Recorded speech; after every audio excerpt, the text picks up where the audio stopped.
안녕하세요. 얼마 전 기가 막힌 일로 이혼하고 이렇게 글을 쓰게 된 30대 후반의 돌싱이에요.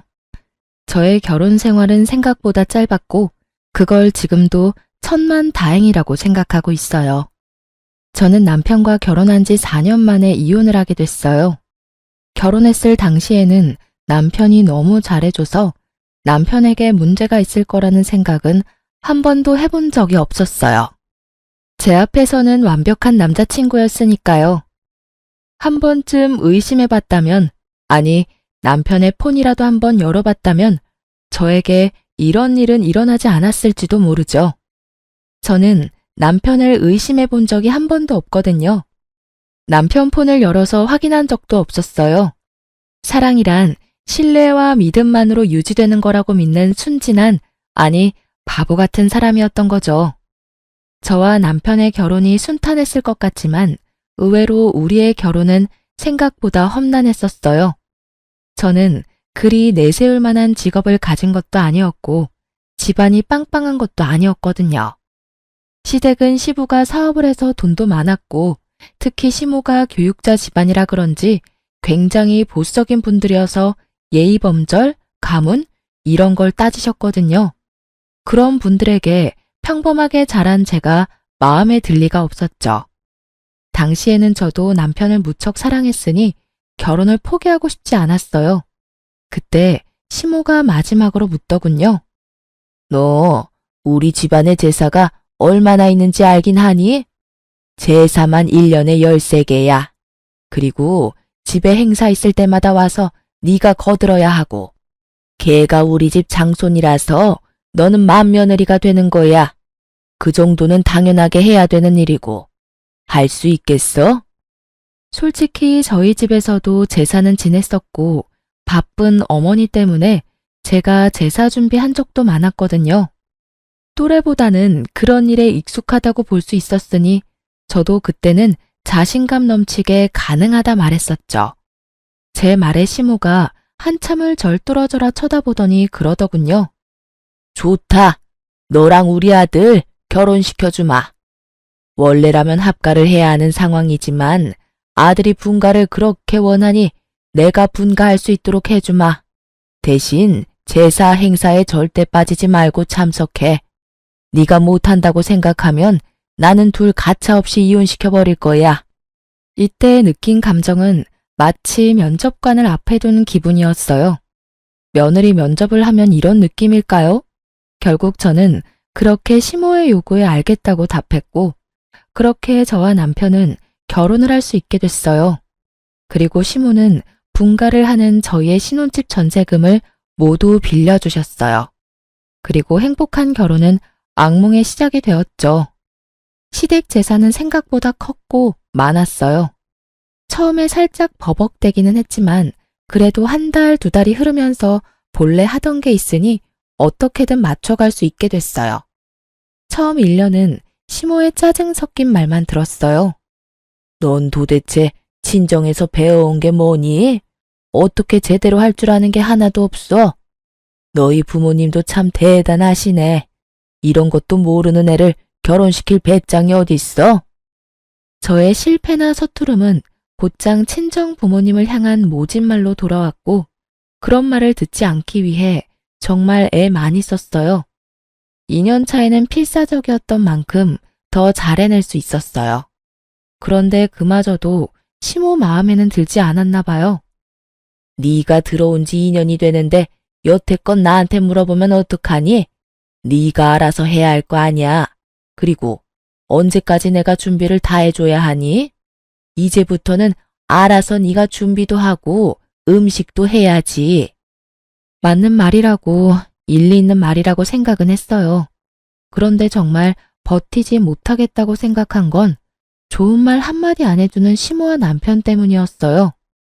노력은 어느새 당연한 게 되고 그 당연한 걸 조금이라도 못하게 되면 질책이 날아왔죠.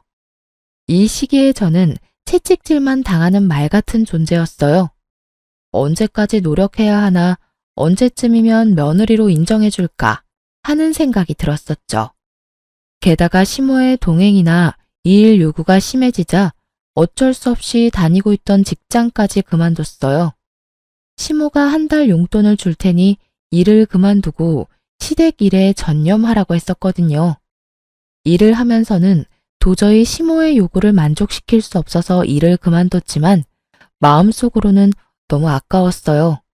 하지만 남편과의 결혼 생활 유지를 위해서는 제가 시댁에 잘할 수밖에 없다는 생각으로 시댁에 전념했었죠.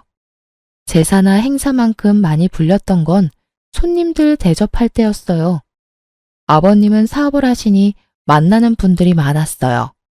그런 분들을 집으로 초대하면 항상 제가 불려가서 음식도 하고 청소도 하고 했었어요. 제가 일을 잘하면 잘할수록 일이 늘어나는 신기한 상황이 된 거죠. 3년 차쯤 됐을 때 시모는 손가락 하나, 턱짓 한 번으로 사람을 부려먹을 정도가 되어 있었으니까요. 결국 그런 것들이 쌓이니 저는 스트레스가 점점 늘어만 갔어요. 그리고 정말 타이밍 나쁘게도 그때 알게 된 거죠. 남편의 화려한 이중 생활을. 그날은 정말 즐거운 날이었어요. 시댁에서 절 부르지 않았고 남편과 바깥에서 식사도 했고요. 집에 들어와서는 둘이서 와인도 한잔하면서 즐거운 시간을 보내고 있는데 남편이 그날따라 과음을 했는지 소파에서 영화를 보다가 먼저 잠이 들었어요. 저는 남편에게 이불을 덮어주고 침대로 가려고 했어요. 그런데 남편 손에서 스르륵 빠져나온 폰이 바닥에 소리를 내며 떨어지더군요. 그리고 그걸 주워든 저는 아무 생각 없이 남편의 폰을 열었어요. 남편은 한 번도 폰을 잠근 적이 없었거든요. 귀찮다고, 그리고 문제 있는 사람들이나 비밀로 하는 거라고요. 솔직히 여태껏 남편의 그런 말들 때문에 폰을 확인하지 않은 것도 있어요. 그날도 그냥 탁자 위에 놔둘 수도 있었던 폰이었죠. 그런데 이상하게 열어보고 싶은 기분이 들었던 건 어째서였을까요? 저는 남편의 폰을 열어 사진과 메시지, 카톡을 확인하고는 웃으며 폰을 내려놓으려 했어요. 정말 아무것도 없는 업무나 친구 연락만 있었으니까요. 그나마 남편 덕분에 내가 이 힘든 시집살이를 견딘다고 생각하며 폰을 내려두려다가 순간 폴더 안에 있는 아주 작은 어플 하나에 눈이 갔어요. 그걸 누르지 말아야 했는데 그 안에는 남편이 만난 여자들이 몇 명이나 있더군요. 저는 남편이 바람을 필 거라는 상상도 해본 적 없었는데 이렇게 한 명도 아닌 여러 명의 여자를 보게 되니 너무 당황스럽더라고요. 남편이 그 여자들과 약속 잡은 날을 확인해 보니 거의 대부분이 제가 시모에게 불려서 시댁에 간 날들이었어요.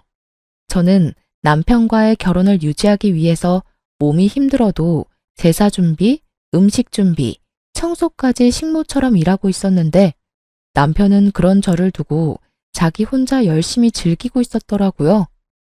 너무나 큰 배신감과 충격에 부들부들 떨며 혼자 소갈이 하던 저는 잠도 제대로 못 자고 그날 하루를 뜬 눈으로 지새웠어요.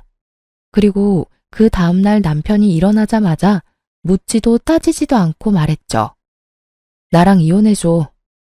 자다 깬 남편 얼굴이 당황스러움으로 바뀌더군요. 그럴 수밖에요. 제가 장난으로라도 헤어지자거나 이혼하자는 말은 한 적이 없었거든요. 연애를 하고 있는 동안에도요. 그런 제가 뜬금없이 앞뒤 다 잘라먹고 이혼하자니 남편이 당황할 수밖에요. 뜬금없이 아침부터 무슨 소리야? 무슨 일 있어? 집안일이 힘들어? 엄마가 괴롭혀? 지 탓이라는 생각은 전혀 안 하고 시댁 문제를 들먹이는 남편을 보는데 역겨워서 구토가 나올 것 같더군요. 저렇게 나를 위하는 척하면서 뒤로는 다른 여자 만나면서 온갖 더러운 짓을 다 했을 거라 생각하니 진짜 너무 견딜 수 없을 만큼 더러운 기분이었어요. 시댁 일 힘들지. 내가 왜 그 힘든 일을 해냈는데? 당신이랑 결혼 생활 유지하려고 그런 거였잖아. 그런데 당신 나 시댁에서 일하는 동안 데이트 앱으로 여자 만났더라? 어떻게 그럴 수가 있어? 제 말에 남편 눈이 크게 떠지더니 아차 싶은 표정이더군요. 자신의 외도가 들켰음에도 남편은 크게 당황하지 않았어요. 미안해, 여보. 그치만 하늘에 맹세코 그 여자들한테 마음 준 적 단 한 번도 없어. 다 그냥 노는 애들이야. 그냥 그렇게 잠깐 만나고 헤어지는 그런 사람들이야. 두 번 볼 사이도 아니고 용건만 끝나면 다신 볼 일 없는 사람들. 그런 사람들이랑 자기랑은 다르지. 이런 말을 들으니 기가 차서 말이 안 나오더라고요. 마음은 준 적 없고 몸은 줬다. 그러니 봐달라. 어디서 이런 미친 발상이 떠오르는지 도무지 상상도 안 됐어요. 지금 그걸 위로라고 하는 말이야? 아니면 돌려서 나 까는 거니? 그것도 아니면 지금 이 순간을 모면하려고 그냥 던진 말? 어떻게 당신이 나한테 그런 말을 해? 당신 마음이 나한테 있으니 몸은 마음대로 굴려도 된다 이거야? 내가 받은 배신감, 내가 느낀 이 더러운 감정은 어쩌고. 당신이 그딴 식으로 가볍게 미친 소리 한다고 해결될 일 아니잖아. 나도 가벼운 마음으로 이렇게 말하는 거 아니야. 나한테는 진짜 당신뿐이라니까. 봐, 어떤 여자도 오래 만난 적 없어. 당신만큼 나를 완벽하게 해주는 여자도 없고, 무엇보다 내 아내라는 자리에 당신보다 더 완벽한 여자도 없어. 그거면 되잖아. 솔직히 내가 당신을 얼마나 잘 챙겼는지는 당신도 잘 알잖아. 서프라이즈도 자주 해줘. 당신 위해서 선물도 많이 해줘. 당신 집에 있을 때는 다른 곳에 가지도 않고 당신한테 오잖아. 이 정도면 내 마음을 의심하는 것도 이상하지 않아? 난 정말로 당신뿐이야. 다른 여자들 신경 쓸 것 하나도 없어. 그 여자들은 그냥 노는데 필요한 것들이니까. 남편 말대로 남편이 저와 있는 동안만은 잘해줬으니 저도 의심하지 않았었죠. 그런데 그런 저에게 남편이 이런 짓을 하다니. 그만해. 더 이상 듣고 싶지 않아. 당신의 사랑이 이런 가벼운 것인 줄 알았으면 당신이랑 결혼조차 생각 안 했을 거야.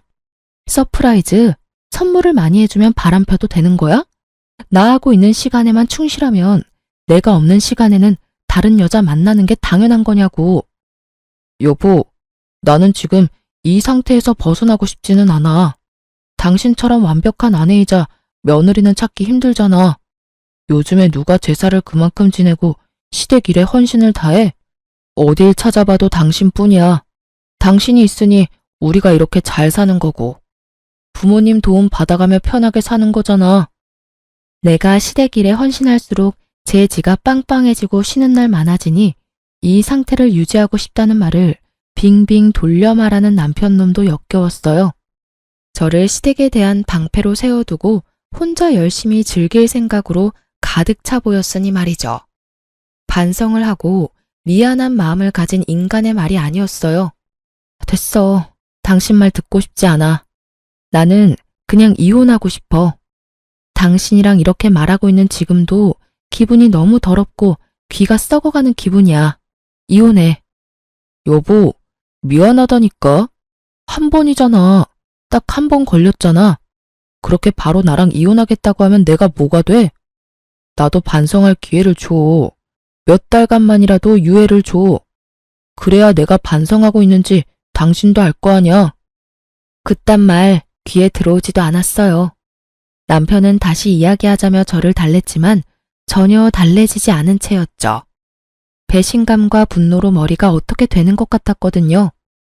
게다가 그날 시모가 저를 불렀어요. 아가씨의 결혼식에 입을 한복을 보러 가는데 저에게 같이 가자고 하셨거든요. 그런 일 정도는 아가씨와 함께 갔으면 좋았을 테지만 시모는 악착같이 저를 데리고 다니려고 했어요. 결국 불려가서 시모의 비서 노릇을 하다가 시댁으로 돌아왔어요. 마음이 안 좋으니 내내 한숨만 나왔고 그 모습을 보던 시모가 제게 한마디 하더라고요. 오늘따라 한숨을 왜 그렇게 쉬어? 너 한숨 한 번 쉴 때마다 복이 얼마나 날아가는지 모르니? 네 복 날아가는 건 상관없지만 내 아들 복 날아가는 건 싫은데? 그게... 말해봐. 무슨 일이야? 돈이 모자라? 설마 나 따라다니는 게 힘들어서 그러니? 마지막은 좀 그럴듯하다고 생각하며 저는 시모에게 사실대로 말했어요. 사실은 그이가 바람을 폈어요.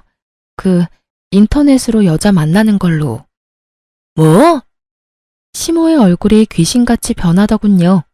시모는 교사를 했었던 터라 그런 일을 무척 싫어하셨어요. 시모가 완전 화내면서 남편을 불렀어요. 불려온 남편이 눈빛으로 제 탓을 하길래 저는 눈을 피했어요. 엄연히 잘못한 건 남편이니까요. 너 며느리 두고 바람 폈어? 어머니, 그런 거 아니에요. 그냥 한 번만 만난 것 뿐인데 이 사람이 너무 과하게 생각하는 거예요. 거짓말하지 마. 거기는 여자 목록만도 여럿이야. 한 번만 만났겠지. 여러 명을 한 번씩 만났으니까 잘못이 없다고 말할 거야? 우리끼리 이야기하자고 했는데 왜 어머니한테 말한 거야? 남편의 푸념에 시모가 큰 소리 치더군요. 그만. 둘 다 어른을 앞에 두고 이게 무슨 짓이야? 그리고 네 행동에 이 엄마 아빠의 명예가 걸려 있다고 내가 몇 번을 말했어. 여자를 만날 거면 조용히 뒤탈 없는 여자로 만나. 너 때문에 아버지 사업에 문제 일으키면 우리가 주던 지원은 다 끊을 거다. 내 명의에 너희 신혼집이며 매달 주는 용돈이며 다 끊어버릴 테니까 지금 당장 내 눈앞에서 다 정리해. 혼내는 것도 참 시모답다 싶었어요. 부모님 이름에 똥칠하지 말고 뒤탈 없는 여자를 만나라니. 이럴 땐 네가 잘못했고 용서를 구해라가 답이 아닌가요? 결국 남편은 제게 조금만 시간을 달라고 했죠. 자기가 변하지 않는 것 같으면 그때 이혼해 달라고요.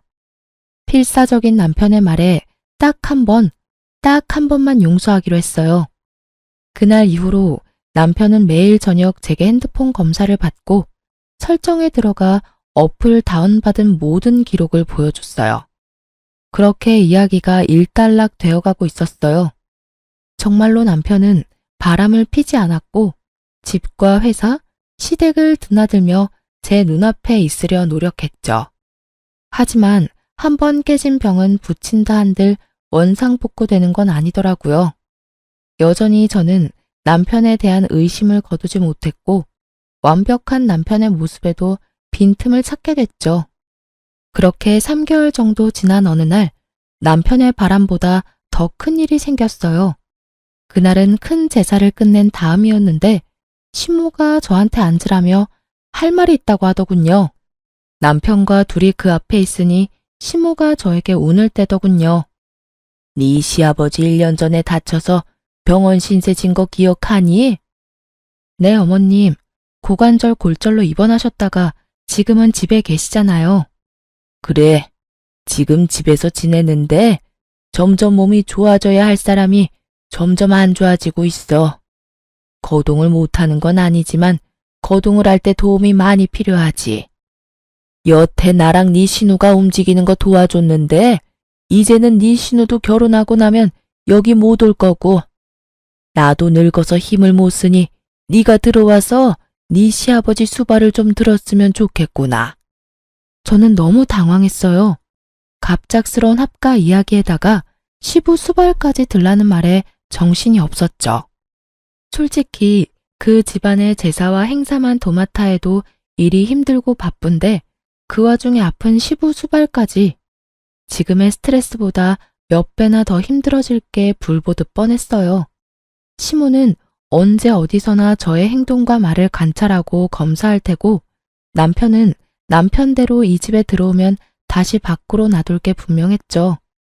어머님, 아버님 상태가 안 좋아지신 거면 병원을 다시 가보셔야 되지 않을까요? 의료 지식도 없고 간병도 해본 적 없는 사람들이 하기에는 좀 어려울 것 같은데.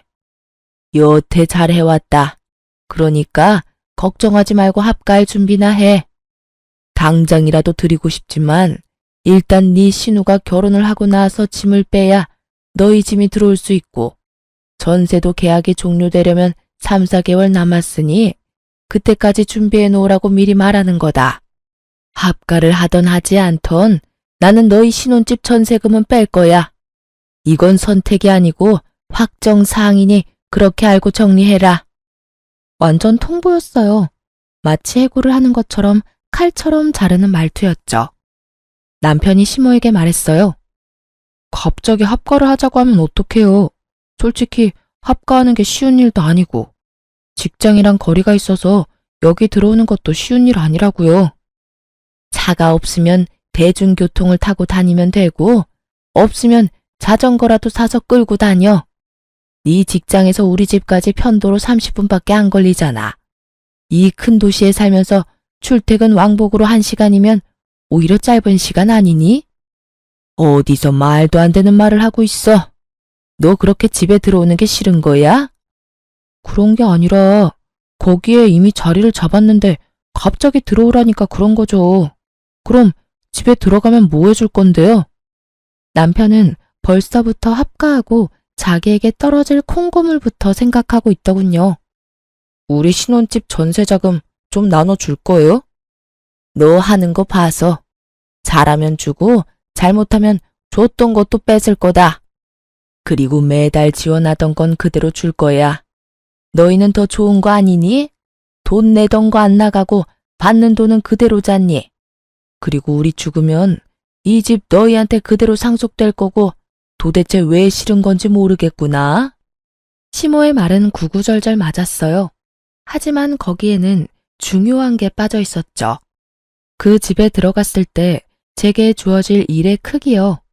지금보다 더 많은 일을 도맡을 것이 뻔했기에 저의 마음속으로는 거의 울고 있었어요. 아무리 봐도 이 상황을 타개할 방법이 없어 보였거든요. 그렇게 저는 시댁에서 나와 집으로 가며 생각에 잠겼어요. 이 일을 어찌해야 할까 남편과 상의해 볼까 싶었지만 남편은 이미 들어가기로 마음을 굳힌 듯 보였어요. 전세금이 탐나서 그랬겠죠. 저는 그날부터 어떻게 시모의 합가를 거절할까 하고 생각하기 시작했어요.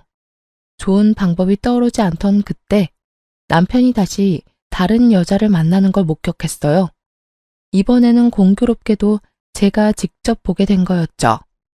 남편과 밖에서 식사를 하고 남편은 약속이 있어서 그대로 시내에 있기로 했고 저는 집으로 돌아왔어요. 그런데 돌아오던 도중에 남편이 제 핸드백에 지갑을 넣어놓은 걸 깜빡해서 남편에게 갖다 주려고 다시 남편이 있던 곳으로 갔거든요. 그때 보게 됐어요. 상간녀를 말이죠. 두 사람이 팔짱 끼고 걸어가는데 한두 번 만난 느낌이 아니었어요.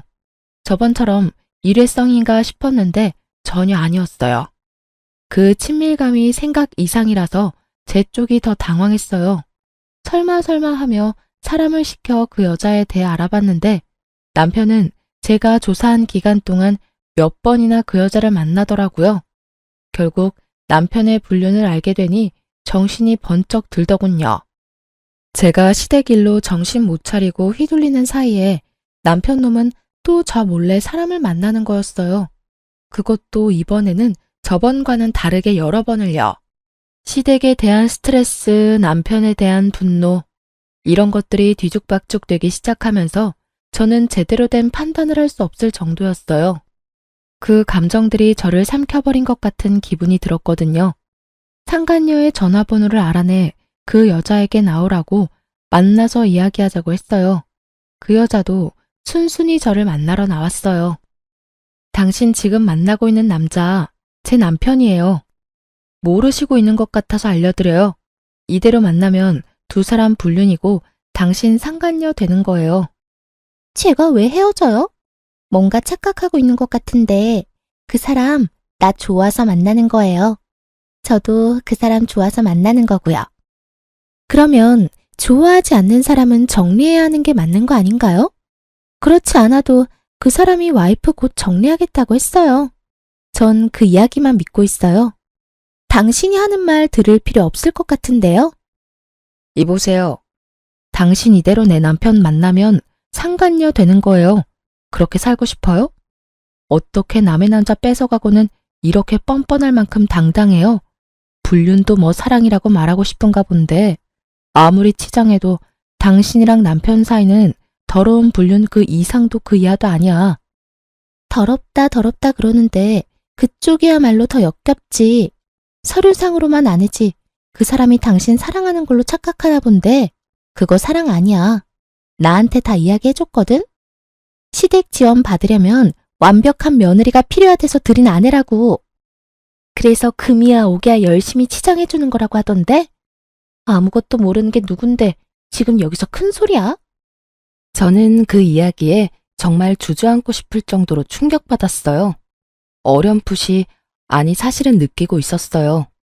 남편이 저를 그럴 용도로 사용하는 게 아닌가 하고, 저를 시댁에 보내놓고 시댁에 비위를 맞춰 지원을 받으려는 그런 용도, 그저 완벽한 며느리. 제 용도가 그것뿐이라면 제가 굳이 여기 매달려 있을 필요는 없잖아요. 저는 상간녀 눈앞에서 남편에게 전화해서 당장 여기로 오라고 했어요. 남편은 죄책감이라고는 전혀 없는 얼굴로 나타났죠. 당신이 어떻게 나한테 이래? 저번에 분명히 다른 여자와 만나지 않겠다고 약속하지 않았어? 어디까지 나를 비참하게 만들어야 속이 시원하니? 도대체 나는 당신한테 뭐였어? 당신은 완벽한 아내이자 우리 집 며느리였잖아. 당신 덕분에 일이 잘 풀린 것도 많았고, 그래서 미안하게 생각해. 나 때문에 이런 일이 벌어져서. 그래도 나는 내 마음 속이는 일은 못해. 당신한테는 미안하지만 이 여자랑 같이 살고 싶어. 그래서 만남 지속한 거고. 야, 이 나쁜 놈아. 네가 어떻게... 와, 진짜 너무 열받아서 욕도 안 나와. 네가 사람 새끼는 맞아? 짐승 같은 새끼. 내가 여태껏 어떤 마음으로 시댁과 당신한테 했는데 내 뒤통수를 이렇게 때릴 수가 있어? 당신이 나 없이 잘해낼 수 있을 거라고 생각해? 당신 없으면 뭐가 어떻게 되는데? 이 여자 웃기네. 당신이 와이프라고 뭐라도 된 것처럼 행동하는데 나라고 당신이 하는 일을 왜 못하겠어? 여기서 미친 짓 그만하고 그냥 깨끗하게 헤어져. 그게 훨씬 덜 비참할걸? 상간녀의 그 말에 저는 한바탕 퍼부어 주려다가 언뜻 그런 생각이 들었어요. 이렇게 비참하게 내가 살아야 하는 건가? 이 남자에게 매달려 본처 자리를 꿰고 있어도 나한테 돌아오는 건 아무것도 없지 않을까 하고요. 시모가 나를 마음에 두는 건 그저 내가 하는 일을 잘하는 식모라서 그렇고, 실제로는 나를 딸처럼 생각하는 건 아닐 거잖아요. 그런 사람을 위해서 내가 이 남자의 이런 여성 편력을 견디며 살아갈 수 있을까 하는 생각이 들었어요. 그러자 정신이 번쩍 들었어요. 이대로 이 남자를 내게 돌려놔도 내게 남아있는 건 합가해서 시집살이 당하며 남편의 바람을 손 놓고 바라보는 것뿐이잖아요. 저는 입을 닫았어요. 남편에게 아무런 질책의 말도 하지 않고 남편에게 말했죠. 알았어. 이혼해 줄게. 당신 같은 남자는 내 쪽에서 사양이야. 대신 시댁에는 비밀로 하고 이혼해. 이혼하는 순간까지 비밀 잘 지켜. 그리고 최대한 우리 이혼 빨리 해결되도록 협조해. 대신 상간녀 위자료 소송은 할 거야. 그렇게 알고 있어. 이건 다 당신 잘못으로 이혼하는 거니까 그 정도는 해줄 수 있지? 제 말에 상간녀와 남편은 환하게 웃으며 서로를 얼싸안으며 좋아하더군요. 소송을 한다는데도 좋아하는 걸 보니 위자료는 남편이 다 내줄 것 같더군요. 그나저나 상간녀의 그 꼴을 보아하니 상간녀는 모르는 것 같더라고요. 남편이 곧 시댁에 합가해야 한다는 사실과 시댁의 제사와 행사가 얼마나 많은지, 그리고 무엇보다 그 집에 귀신보다 독한 시어머니가 있다는 것을요. 저는 무표정으로 나왔어요. 그걸 알려줄 착한 마음 같은 건 없었으니까요. 나를 지옥에서 빼내어줄 소중한 사람인데 그런 이야기를 알려줄 필요가 있을까요? 지금의 행복을 만끽하도록 두는 게 좋겠죠. 다음에 있을 지옥이 그래야 더 고통스러울 테니까요. 그런 생각을 하고도 흠칫 놀랐어요. 그렇지만 남편의 불륜으로 이혼하는 여자들은 거의 대부분이 이런 마음일 거예요. 저만 그런 게 아니란 걸 알고서는 마음이 도리어 편해졌죠. 게다가 처음에는 정말 화가 나고 열이 받아서 온몸이 부들거리고 정신이 나갈 만큼 분노로 가득했는데 시간이 좀 지나고 객관적으로 제 상황을 바라보게 되니 딱히 이혼이 나쁜 것만은 아니었더라고요. 남편의 불륜으로 비참해진 마음은 이혼을 함과 동시에 너무도 편안해졌으니까요. 게다가 시댁에 신경 쓰지 않아도 된다는 건 너무나 다행스럽고 행복한 미래였죠. 그리고 이혼 숙려 기간 동안 저는 아주 바쁘게 살았어요. 시댁에는 숨겨야 했기에 이혼이 완벽하게 되기 전까지는 어쨌든 시댁 일을 도와야 했거든요. 게다가 합가를 위한, 아니 상간녀의 시댁 합가 때문에 제 짐들은 미리 빼둬야 해서 바빴어요. 그러면서 직장의 취직이 확정되었고 드디어 법적으로도 서류상으로도 완벽하게 이혼이 되었어요. 싱글이 된 첫날 저는 이미 빼둔 짐을 미리 구해놓은 전셋집에 옮겨두고 자유를 즐기고 있었어요. 사실 이혼이 완료된 날 다음 날은 시댁 제사가 있는 날이었어요. 이혼을 했으니 갈 필요도 없어 새로 구한 집에서 혼자 뒹굴거리고 있었죠. 그런데 시모에게서 전화가 왔더군요. 너 대체 어디야? 도대체 이게 다 무슨 일이고? 지금 당장 우리 집으로 와. 여기 지금 네 남편 애인 데리고 와 있어. 나한테 설명해. 어머님, 죄송한데 이미 저희 이혼해서 남이에요. 이야기 들으실 거면 아드님한테 들으시는 게 낫지 않을까요? 뭐? 이혼을 했다고? 이혼에도 숙려기간이라는 게 있잖아. 너희 그거 아니니? 그 기간도 이미 다 끝나서 저희 진짜 서류상으로도 남남이에요. 그러니까. 아이고, 이게 다 무슨 일이야? 너 지금 당장 우리 집에 와. 와서 설명해. 사실 안 가도 문제는 없었어요. 이제 남이잖아요. 그런데 시모의 모습을 보니 상간녀와 전 남편의 반응이 너무나 신경 쓰이더라고요. 도대체 뭘 어떻게 했길래 시모가 저한테 오라고 전화를 했을까 싶었죠. 그래서 시댁으로 갔어요. 집안에는 상간녀와 전 남편이 가지런히 시모 앞에서 무릎을 꿇고 앉아 있더군요. 시모는 저를 보더니 턱짓으로 들어와 앉으라고 시키더군요. 전 남편 옆에 앉았더니 시모가 물었어요. 너희 왜 이혼했어? 저 남편이 이 여자랑 바람이 났는데 저한테 이혼해달라고 하더라고요. 그 여자 너무 좋아한대요. 게다가 이 여자도 저한테 이혼해달라고 요구했고요. 넌 본처잖니? 그런 애가 그렇게 쉽게 이혼을 해주면 어떡해? 어머님, 이 사람이 좋다고 하는데 제가 막을 수 있을 리가 없잖아요. 그리고 저는 사랑 없는 결혼은 못해요. 제가 결혼할 때도 말씀드렸지만 저는 저 사람이 절 사랑하는 동안에는 뭐든 할 수 있다고 했잖아요. 그런데 절 사랑하지 않는다니 제가 무슨 할 말이 있겠어요? 본처가 다 뭔데요? 그렇게 자존심 세우고 앉아있으면서 두 사람 하하호호 즐거워요, 사랑해요 하는 거 보고 있으라고요? 그렇게 살면서 제 정신이 망가지는 걸 가만두느니 그냥 지금 당장은 쪽팔려도 이혼하고 제 살 길 찾아가는 게 낫다고 생각했어요. 이혼이 너희 둘만 하는 거니? 예, 결혼을 할 때 양가 부모님이 함께 했으면 이혼을 할 때도 양가 부모님께 알려야 되는 거 아니야? 오늘이 제사인데 아무것도 모르는 무지렁이 한 마리가 들어와서는 집안을 이렇게 어지럽히고 있잖아. 너도 데려올 거면 일 잘하는 참한 여자를 데려왔어야 할 거 아니야.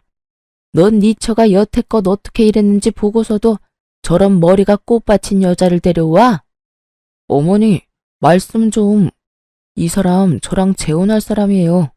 그렇게 말씀하시면 저도 어머님이랑 같이 못 살아요. 네가 나랑 못 살면 어쩔 건데? 너 알고 있겠지만 네 신혼집 그거 내 명이야. 저번에도 약속했지만 나는 너희 합가하라고 분명히 이야기했어. 그런데 그 짧은 시간 동안 이런 짓을 꾸며? 시모의 분노에 전 남편도 어쩌지 못하고 있더군요.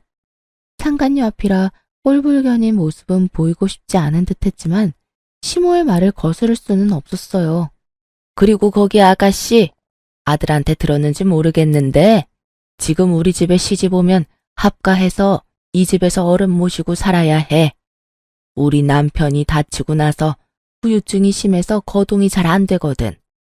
그러니까 시아버지 수발까지 들어야 하고 집에 제사는 1년에 13번 정도 있는 데다가 손님 오시면 음식 접대에 청소까지 다 해야 해. 너 할 수 있겠니? 할 수 있으면 아들이랑 결혼 허락해 줄게. 근데 하기로 했으면 일단 잘 해야 하는 건 알지?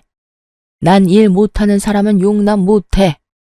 시모의 말에 상간녀 얼굴이 하얗게 질리며 전 남편에게 이야기하더군요. 난 그런 이야기 들은 적 없어. 설마 당신 나 속인 거야? 나는 당연히 그 집에서 우리 둘만 살 줄 알았어. 게다가 제사라니. 내가 이야기했잖아. 합가 이야기는 안 했지만 제사 지내는 거랑 시댁 일 돕는 건 저번에 너도 다 할 수 있다며? 전 와이프가 다 하던 건데 그걸 당신이 못할 리도 없고. 당신이라면 잘할 수 있을 것 같아서 별말 안 한 거라고. 그래, 제사나 음식은 내가 할 수 있다고 쳐. 근데 아픈 어른 수발까지 드는 건 나한테 말 없었잖아. 게다가 합가라니. 그 이야기가 제일 중요한데 하지도 않고. 난 절대 합가는 안 돼. 어머니, 이렇다는데 좀 봐주세요. 제사며 음식 돕는 건 다 할 수 있다잖아요. 저도 아직 합가는 하고 싶은 마음이 없고 솔직히 사람 쓰면 될 일을 어머니가 어거지로 하고 있으니까 이런 일이 벌어지는 거잖아요. 이 사람 생각해서라도 사람을 쓰던지 요양원을 보내는 게 맞잖아요. 저는 묘한 배신감에 휩싸였어요. 제가 고생하는 걸 다 보고 느꼈으면서도 저와는 결혼 기간 중에는 시모에게 아무 말 없었던 전 남편에게 이미 지난 일이었지만 배신감을 느꼈죠. 시모는 자신에게 대드는 전 남편을 보더니 무척 엄한 얼굴로 말했어요. 합가하기 싫으면 따로 나가 살아. 너희 돈으로. 나는 절대로 분가에는 돈 못 대준다. 그리고 합가해서 살지 않으면 너희한테 지원하던 것도 다 끊을 거고 상속도 없을 줄 알아. 네가 믿지 못할 수도 있을 것 같으니 일단 네가 쓰는 카드부터 정지하마. 결국 그렇게 카드까지 정지먹은 전 남편은 모아놓은 돈이 없어서 상간녀와 함께 울며 겨자 먹기로 시댁에 합가하기로 했더라고요. 좀 전에 느낀 배신감이 순식간에 사라질 만큼 상간녀와 남편의 실망한 얼굴이 너무 좋았어요. 그럼요. 제 가슴에 못을 박고 자기들끼리만 좋은 건 불공평하잖아요. 저는 그 집에서 나왔고 전 남편과 상간녀에게 위자료를 꼬박꼬박 받고 있었어요. 그리고 4개월쯤 지났나? 일하고 있는데 전 남편에게서 연락이 왔더군요. 전화를 안 받았더니 문자 카톡까지 남기고 다 무시했더니 결국은 친정어머니에게 연락하는 바람에 전 남편과 만났어요. 무슨 일로 나 보자고 했어? 난 당신하고 할 말 없어. 일도 바쁘고. 직장 구했어? 당연하지. 여태껏 당신네 집일 도와준답시고 일 안 한 거야. 그때는 돈도 받고 있었으니까 할 필요도 없었고. 그런데 무슨 일로 보자고 한 건데? 당신 혹시 나한테 돌아올 생각 없어? 여태껏 혼자잖아. 갑자기 이런 무슨 정신 나간 소리인가 싶어서 전 남편의 얼굴을 빤히 쳐다봤어요. 어디 아파? 왜 그런 무서운 소리를 해? 아니, 그 재혼한 여자는? 그 여자랑은 이혼했어. 이혼? 결혼한 지 얼마나 됐다고. 나 때문에 헤어진 건 아니야. 우리 본가랑 잘 안 맞아서 어머니 일 시키는 게 힘들었나 보더라고. 그래서 가만히 생각해보니 네가 참 힘들었겠다 싶기도 하고. 그런 마음 드니까 미안함과 동시에 내가 좀 더 잘해줬어야 했다는 후회도 들고 그렇더라고. 제대로 된 말을 하는 놈이 아닌데 수상했죠. 그래서 더 집요하게 물어봤어요. 헤어졌으면 다른 여자 찾으면 되잖아. 굳이 헤어진 전 부인을 찾는 거야? 당신이 우리 집 일 도맡아 했잖아. 그렇게 할 줄 아는 사람 없기도 하고. 우리 엄마 성미 맞춰줄 사람도 없고. 그리고 아직도 나는 너를 마음에 두고 있어. 그때 그 여자 때문에 모진 말 하긴 했지만 정말로 당신을 놓을 생각은 없었거든. 거짓말을 줄줄 읊으며 말하는 짐승 새끼를 보니 기가 막혔죠. 헤어져 달라고 난리칠 땐 언제고 이제 와서? 그리고 엄마도 당신이 돌아왔으면 하고 있고 제사도 줄이고 병수발도 안 들어도 된대. 당신이 돌아오기만 하면 다 원하는 대로 들어준대. 분가도 시켜주고. 나도 당신 말고 다른 데는 눈길도 안 줄게. 정말로 약속할게. 그 말을 믿어? 당신도 참 순진해. 그치? 어머님이 정말로 내가 원하는 대로 해주겠다고 해? 그럴 일 절대 없다는 데에 내 전 재산을 걸 수도 있어. 여태껏 시댁 재산으로 우리를 마음대로 부려오신 분이야. 이번에도 그 돈으로 우리를 부리려고 하겠지. 그리고 시댁 이야기하기 전에 당신이 더 문제지. 여자 만나는 거 안 고쳐지잖아. 데이트 앱으로 여자 만나던 것도 상간녀 만나던 것도 안 하겠다며 약속해놓고 약속 무시한 채 만난 거잖아. 약속이라는 말의 무게가 너한테는 깃털처럼 가벼운 거 이미 다 알아. 그럼 나한테 약속이라는 말을 해? 내가 바보야? 멍청이야? 너 원하는 대로 다 해줄 것 같은 여자처럼 비춰지는 것도 이젠 지겹다. 앞으로 이런 말 할 거면 나한테 연락하지 마. 역겨우니까. 제 말에 전 남편은 화가 난 것 같더군요. 혼자 있는 게 외로워 보여서 구제해 주려고 했더니 뭐? 그러는 너는 뭐가 그렇게 잘났는데? 잘하는 거라고는 어른들 비위 맞추는 것밖에 없으면서. 너 같은 건 나도 싫어. 아, 엄마가 너 데려와야 지원해 준댔는데 이딴 식이면 나도 그런 거 필요 없어. 잘 됐네. 그게 당신 본심이었어? 내가 어른들 비위를 왜 맞췄는데 너랑 결혼해 보려고 악착같이 그랬던 내가 참 바보 등신이었지. 그리고 한 가지만 알려줄게. 넌 능력도 없는 놈이야. 야, 너 진짜 이딴 식으로 빈정거릴 거야? 그리고 누가 능력이 없대? 너 혹시 우리 엄마한테 연락받았어? 그 이야기 듣고 너 지금 나한테 능력 없다느니 그런 말 하는 거냐고. 갑자기 급발진 걸려 당황하는 전 남편을 보며 저는 의아했어요. 이놈이 왜 이렇게 민감하게 반응하나 싶었는데 나중에 그걸 알게 됐죠. 남편이 제게 왜 다시 돌아오라고 했는지를 시모에게 확실하게 듣게 되면서요. 전 남편이 화내고 간 날 저녁에 시모가 연락이 왔었거든요. 그래, 아들 만났니? 이야기는 잘했어? 어때? 다시 돌아올 생각 있어? 나도 양보 많이 하는 거야. 예전처럼 지내게 해줄 테니까 돌아와. 너도 이혼녀 되는 거 싫잖아. 그 이야기는 없던 걸로 하기로 했어요. 그 사람이 저한테 엄청 화내고 갔거든요. 능력이 없다는 말이 그렇게 싫었나 봐요. 뭐? 아무리 애가 발기부전이라도 그런 말을 하면 어떡하니? 넌 섬세함이라고는 눈 씻고 찾아봐도 없어. 안 그래도 그것 때문에 지금 애가 속상해서 난린데. 시모가 알려준 말에 저는 웃음이 튀어나올 뻔했어요. 그렇게 여자 좋아하는 나쁜 놈의 새끼가 발기부전으로 고생하고 있다니. 그래서 능력이 없다는 이야기에 그렇게 화를 크게 냈던 거였고요. 재혼했으니 재혼한 와이프한테 말하시면 되잖아요. 왜 굳이 저한테 돌아오라고 하시는지 모르겠네요. 걔는 안 되겠더라고. 요리도 못해, 청소도 못해, 시아버지 수발 들라고 했더니 아주 싫은 티를 팍팍 내더라. 내가 똥오줌을 갈라고 한 것도 아닌데 매번 인상 쓰고 인성이 안 됐어, 인성이. 그리고 내가 이렇게 생각해보니 너만큼 일 잘하는 애도 없더라. 제사며 행사며 다 따라와준 너 같은 애를 어디서 또 구해? 그 말을 듣는데 상간녀의 그 썩은 표정이 떠올라서 웃음이 나오는 걸 겨우 참았어요. 그러게, 상황을 잘 알고 유부남을 꼬셨어야죠. 하긴 어찌 보면 저한테는 귀인이긴 하죠. 그 일을 당할 뻔한 저를 자진해서 구해줬으니까요. 그렇죠. 제가 그렇게 열심히 한 건 남편이랑 결혼을 유지하기 위해서였는데 남편이 제가 싫다면 어쩔 수 없잖아요. 그러니까 어머님이 포기하세요.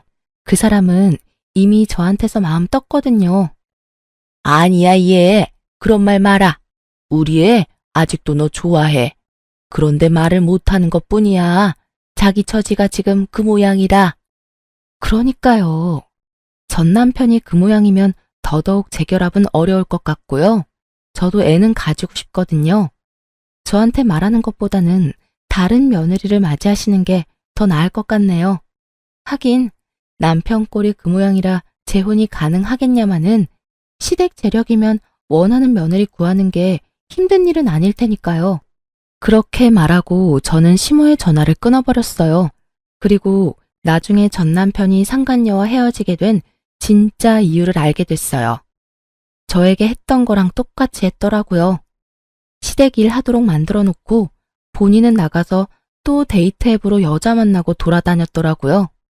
그걸 그 상간녀가 알게 되고 여자가 빡 돌아서 전 남편에게 이혼을 요구했다고 하고요. 이래서 재버릇 못 준다는 말이 생겼나 봐요. 저한테 했던 거 그대로 상간녀에게 했으면서 이제 와서 또 저한테 돌아오겠다니. 돌아가기라도 하면 또 똑같은 짓거리 할 것 뻔히 아는데 제가 그 아수라장으로 제 발로 들어갈 리가 있겠냐고요. 제가 전 남편에 대한 사랑의 마음이 조금이라도 남아있었다면 모를까. 고운 정도 미운 정도 다 떨어져 버린 지금 저한테 뭘 바란 건지. 게다가 본인 몸 상태가 저 모양 저 꼴이 돼서 저한테 돌아오라 하는 건 미친놈이 아닌 이상 생각조차 않을 일이잖아요. 무릎을 꿇고 손이 발이 되도록 빌어도 받아줄 확률 0%인데 무슨 근거 없는 자신감으로 그런 말을 짓거린 건지 생각할수록 답 없는 놈이더라고요. 그 이후로 전 시모는 미련이 남는지 간간히 연락해왔지만 저는 모든 연락을 차단했고 더 이상 연락은 오지 않았어요. 그리고 전 남편은 더 꼴사납게 됐죠. 그 나이에 돈 없어서 부모에게서 독립도 못하고 그 몸 때문에 여자도 못 만나고 이혼을 2번이나 하는 바람에 시모에게 혼나서 눈치만 보는 불쌍한 남자가 됐죠. 상간녀도 지금쯤 후회 열심히 하고 있을 거예요. 전 남편과 결혼할 때 상간녀는 초혼이었거든요. 첫 결혼에 호되게 당하고 스트레스 받다가 저에게 당했던 그대로 당하고 헤어지게 되었으니 자기가 뿌린 대로 열심히 거둔 거니 할 말은 없겠죠. 이혼 후에 저는 결혼 전으로 돌아간 기분이에요. 그리고 지금은 뭐든 제 마음대로 할 수 있으니까요. 글을 쓰면서 그때 일을 떠올리니 여전히 기분이 더럽네요. 그렇지만 이제는 다 지난 일이고 남들에게 허심탄회하게 이야기하고 나니 속이 시원해요. 이 사연을 다 들은 여러분도 제가 많이 답답하게 느껴지셨겠죠? 하지만 그땐 저도 시모의 경제력이 제 가정에 도움이 된다면 그 정도 노력은 할 수 있다고 생각했었죠. 지나고 나선 얼마나 바보 같은 생각이었는지 알게 되었고요. 저는 제 가정을 지키기 위해 부단히 노력했는데 시원하게 제 뒤통수나 쳐버린 전 남편에게 하늘도 노해서 천벌을 내렸나 싶더라고요. 영원히 그놈은 죽기 전까지 평생 고통받았으면 좋겠어요. 그리고 마지막으로 이렇게 서투른 사연을 읽어주셔서 무척 감사합니다. 오늘도 좋은 하루 되시길 바랍니다.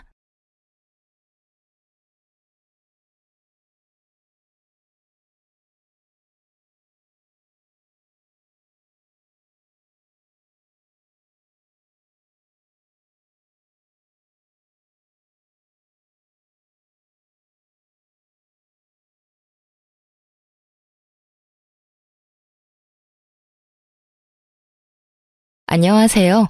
저는 경기도에 살고 있는 30대 여성입니다. 전 그렇게 길지 않은 결혼 생활 끝에 며느리를 돈 나오는 ATM기 정도로 아는 시모와 친정의 호의를 개똥으로 한 남편에게 시원하게 한 방 먹이고 이혼을 해버렸는데요. 저의 기가 막히고 코가 막힌 사연 한번 들어봐 주실래요? 저와 남편의 시작은 지인의 소개였어요.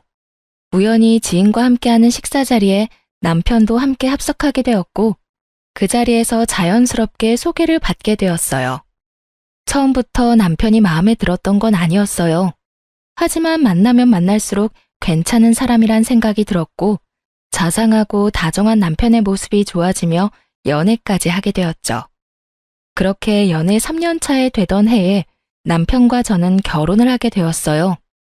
제가 남편과 결혼을 결심하게 된 가장 큰 이유는 저에게 한없이 잘하는 남편의 모습이 있기도 했지만 혼자 계신 엄마에게도 아들처럼 싹싹하게 구는 남편의 모습에 결혼을 결심하게 되었죠. 남편이 엄마에게 싹싹하게 구는 만큼 저도 자연스레 시모에게 잘하게 되었고 저흰 결혼까지 순탄하게 하게 되었습니다.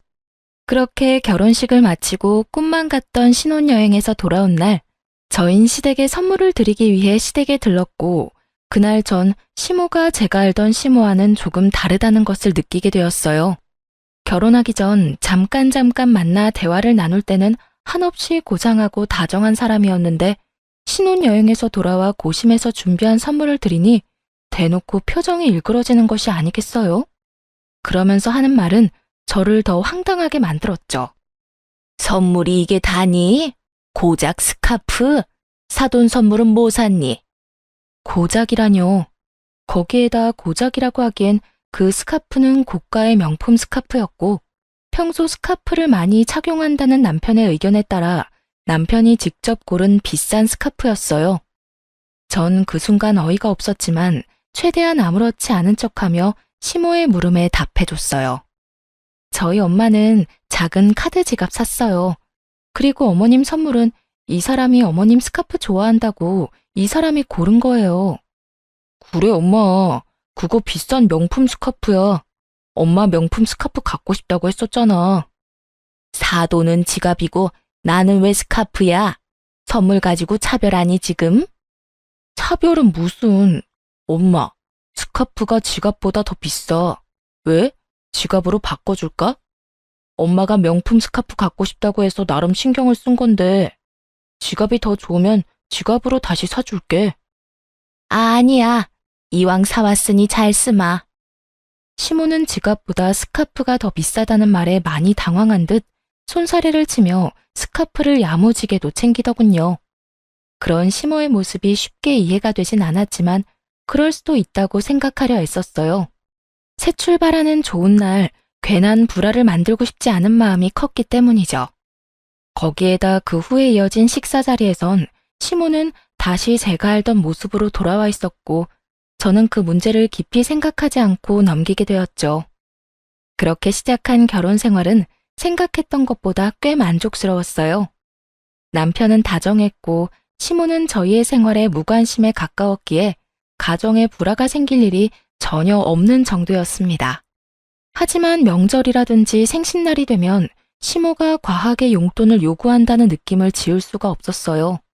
그래도 좋은 게 좋은 거라고 형편껏 다 맞춰드리려고 노력했는데 생일을 얼마 앞둔 어느 날 시모가 전화로 이런 말을 하더라고요.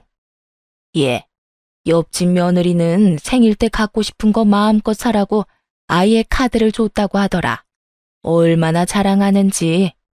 내 생일 얼마 안 남은 거 알지? 뭐 부담 주려는 건 아닌데 그냥 그렇다고. 이 정도면 그냥 무조건 카드를 내놓으라는 말과 다름이 없었고 저는 머리가 지끈하고 아파져 오더군요. 시모는 이런 말을 꼭 저에게만 했고 그렇다고 해서 명절 때 제가 드린 용돈이 적지 않은데 이번엔 아예 카드를 대놓고 요구하니 곤란한 건 사실이었어요.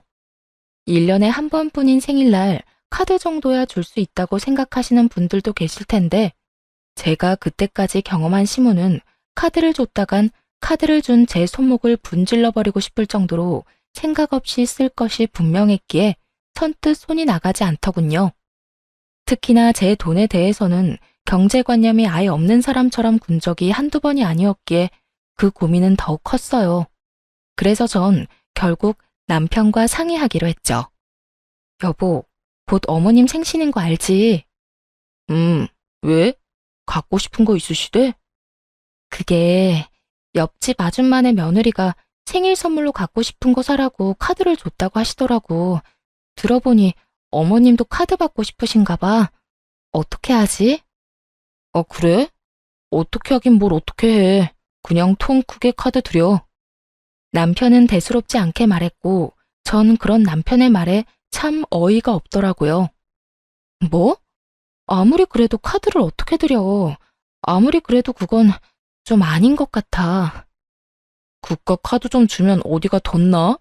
큰일이라도 난대? 우리 엄마 그렇게 생각 없는 사람 아니야. 아마 옆집 아줌마가 카드 받았다고 하니 본인도 며느리한테 카드 받았다고 자랑하고 싶어서 그러는 거지. 생각 없이 막 쓸 사람이 아니라고. 써도 얼마 쓰지도 않을 테니까 그냥 드려. 알겠어? 그래? 알겠어. 어쩌면 자신의 엄마를 몰라도 저렇게나 모르는지 화를 내며 호언장담하는 남편을 보며 어찌나 한심했던지 모릅니다. 제가 아무리 말해도 남편은 시모의 씀씀이를 받아들일 리 없었고, 그랬기에 저는 일단 알겠다고 한 뒤 저희가 생활비 카드로 쓰는 남편의 카드를 시모에게 주었어요. 남편의 말처럼 자랑 목적으로 카드를 달라고 했다면 다행이지만 저는 절대로 그렇게 생각하지 않았으니까요. 시모는 카드를 받고선 어린아이처럼 기뻐했고, 그날 저녁 남편은 사색이 된 얼굴로 집으로 돌아오더군요. 사색이 된 남편은 저를 보자마자 다짜고짜 화를 내기 시작했어요. 당신 생활비 카드로 백화점에서 쇼핑을 이렇게 하는 여자가 어디 있어? 이게 다 얼마야? 뭘 얼마만큼 산 거야 도대체? 무슨 말이야 그게? 내가 무슨 쇼핑을 해? 발뺌하는 거야? 참나. 이거 좀 봐봐. 이거 당신이 다 쓴 거잖아. 저의 물음에 남편은 씩씩거리며 승인 문자들을 보여주며 여전히 화를 내고 있었어요. 승인 내역을 보니 역시나 시모는 저의 예상대로 쇼핑을 아주 시원하게 했더라고요. 평소 남편 돈은 몰라도 제 돈은 어디 버튼이라도 누르면 나오는 돈으로 여기는 시모였기에 당연히 이런 상황을 예상했던 전 씩씩거리는 남편을 여유로운 표정으로 바라봤고 그 순간 다시 승인 문자가 울리더군요. 한 식당에서 뭘 얼마만큼 먹었는지 20만 원에 가까운 승인 문자가요. 이게 뭐야? 당신은 여기 있는데 왜 혹시 카드 잃어버렸어? 잃어버리긴 당신이 어머니한테 카드 주라며. 그래서 우리 생활비 카드 줬어. 뭐? 그럼 이게 다 엄마가 쓴 거란 말이야? 내가 아니라 어머님이 다 쓰신 거야. 하루 종일 아주 야무지게도 쓰셨네. 이게 다 얼마야? 그 순간 일그러진 남편의 얼굴에서 할 말이 참 많아 보였지만 자신이 한 말이 있어서인지 남편은 아무 말도 하지 못한 채 방으로 들어가 버리더군요.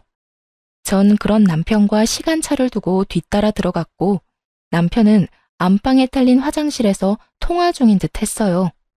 언뜻 카드, 쇼핑 이런 이야기들이 들리는 것을 보니 시모에게 전화를 하는 듯 했고 남편은 조금 화가 난 목소리인 듯 했지만 시모에게 별다르게 화를 내는 것 같진 않더라고요. 뭐 어떻게 화를 내겠어요.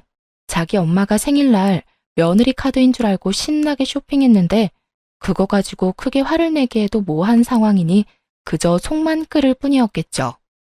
그렇게 통화를 끝낸 남편은 잠이 들 때까지 말 한마디 걸지 않았고 저 역시 그런 남편을 그냥 내버려 두었어요. 다음날 회사에 출근해서 일을 하고 있으니 화가 잔뜩 난 시모에게서 전화가 오더군요. 얘, 너 진짜 애가 왜 그러니? 내가 네 카드 달라고 했지 언제 내 아들 카드 달라고 했어? 아, 그거요.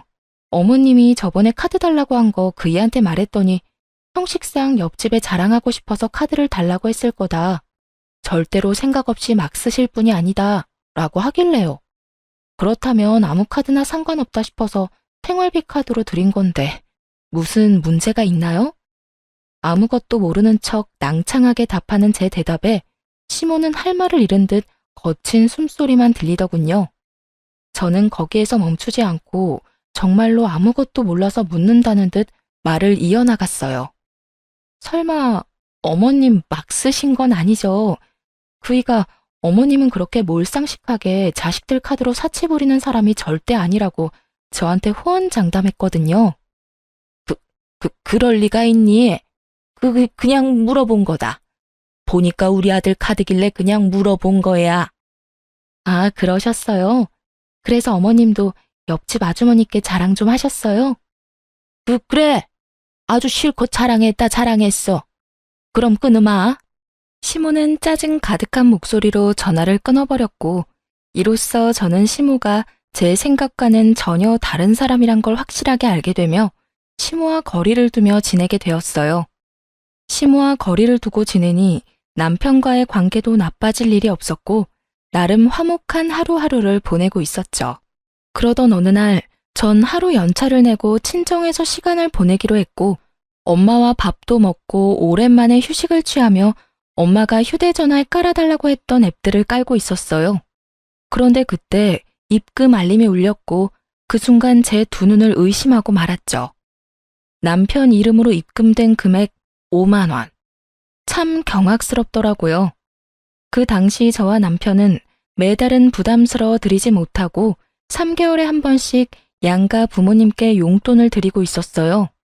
친정은 남편이, 시댁은 제가 드리고 있었는데 암묵적으로 정해진 금액이 30만 원에서 50만 원이었던 터라 저는 그렇게 드리고 있었는데 남편은 달랑 5만 원이라니 황당할 수밖에요. 전 그 자리에서 그간 입금 알림 문자들을 살펴보았고 남편 역시 처음엔 저와 비슷하게 보내다가 지난 1년 가까이는 5만 원을 보냈더군요. 5만 원이라니 저희 엄마를 무시하는 것도 정도가 있지. 이 정도면 그냥 보내지 않는 것이 더 낫지 않나요? 아무리 형편에 맞게 드리는 용돈으로 성의 표시라도 한다는 것이라지만 몇 달 뒤에 있는 자기 부모님 결혼기념일 기념으로 해외여행을 보내드린다고 큰돈을 들여 비행기 티켓부터 숙소까지 예약했다는 것을 뻔히 아는 상황이라 더욱 화가 나더군요. 전 괜히 엄마까지 신경 쓰이게 하고 싶지 않아 아무런 티를 내지 않고 시간을 보내다 집으로 돌아왔어요. 부글부글 끓는 마음을 안고 남편을 기다렸죠. 퇴근한 남편이 돌아오자 저는 현관문에서부터 남편에게 따져 물었죠. 당신 진짜 너무한 거 아니야? 다짜고짜 너무하다니 무슨 말이야? 알아들을 수 있게 말해줘야지. 나 다 알고 있어. 당신 근 1년 동안 우리 엄마한테 용돈 5만 원씩 보냈더라. 우리 엄마가 거지야? 5만 원이 없을까봐? 그럴 거면 차라리 보내지 말았어야지. 난 매번 당신 집에 적을 땐 30만 원, 많을 땐 50만 원씩 드리는 거 뻔히 알면서 뭐 5만 원? 지금 장난해? 우리 집이 그렇게나 만만하게 보였어? 애초에 양갓집에 3달에 한 번씩 용돈 주자는 사람도 당신이었잖아. 이러려고 용돈 주자고 했어? 아니, 그게 아니라 당신도 알잖아. 우리 엄마가 그때 생활비 카드로 쇼핑도 과하게 하기도 했고 이번에 부모님 결혼기념일에 여행 보내드린다고 돈도 많이 쓰기도 해서 여유가 없었어. 그걸 말이라고 해? 그럴 거면 아예 보내질 말든가 나한테 말하든가 했어야지. 애들 용돈 주는 것도 아니고 3달에 한 번, 그것도 당신이 그렇게 하자고 해서 드리는 용돈인데 그걸 딸랑 5만 원을 보내는 게 말이 된다고 생각해? 그리고 당신이 5만 원씩 보내기 시작한 게 1년이 다 돼가던데 그걸 변명이라고 하고 있는 거야? 지난 1년 동안 그렇게 힘든데 최근에 당신 부모님 해외여행 보내드릴 생각은 어떻게 했어? 다 말이 안 되잖아. 미안해. 이리저리 좀 힘들어서 그랬어. 내가 힘들다고 안 보내기엔 장모님이 기다릴 것 같아서. 그래도 5만 원은 아니었는데 미안해. 한 가지 확실하게 말할 수 있는 건 장모님을 무시한다거나 그런 건 전혀 아니었어. 난 장모님도 아무 말씀 안 하시니까 지레짐작으로 괜찮으신가 보다 하고 안일하게 생각했어. 정말 미안. 그런데 어떻게 알았어? 혹시 장모님이 말씀하셨어? 우리 엄마가 그런 말을 했겠어?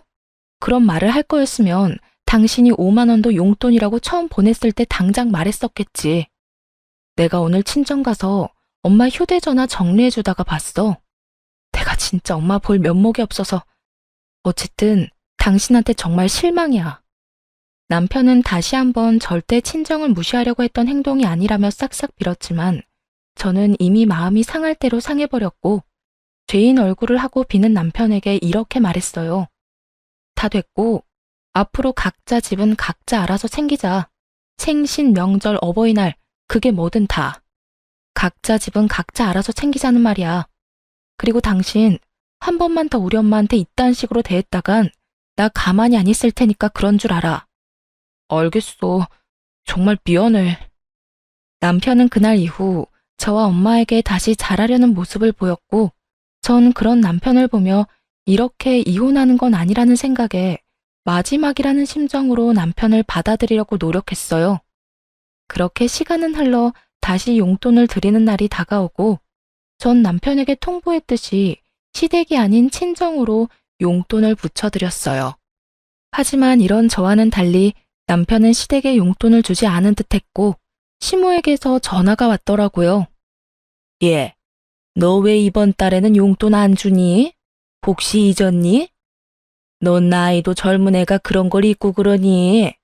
나 오늘 돈 쓸 때 있으니까 얼른 붙여주려무나.